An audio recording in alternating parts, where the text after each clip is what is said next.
చూడండి, మీరు మీ అకౌంట్ నుంచి పేమెంట్ చేస్తారు. Okay, union bank, SBI bank and ఇంకో బ్యాంక్తో పేమెంట్ చేస్తారు. 3 అకౌంట్స్ అనే అకౌంట్ స్టేట్మెంట్ పీడిఎఫ్ డౌన్లోడ్ చేసి పంపించండి మీరు ఫస్ట్. ఓకే, ఏం చేయమంటారు?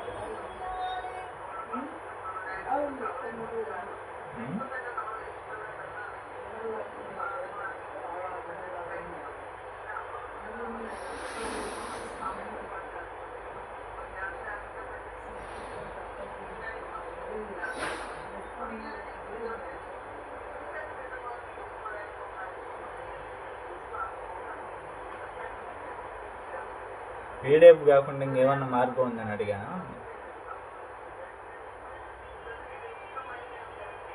నా పీడిఎఫే కావాలి కంపల్సరీగా, వేరే ఏమన్నా మార్గం ఉండొచ్చు ఆలోచిస్తారన్న.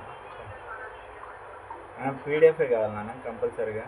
పీడిఎఫ్ అంటే ఇంక నేను మళ్ళీ ఊరి పోయి ఆ బ్యాంకులలో అప్లై చేసుకొని మళ్ళీ నేను అకౌంట్ ఏమంటారు డౌన్లోడ్ చేసుకొని వాళ్ళకి రిక్వెస్ట్ అవన్నీ పంపించాలి.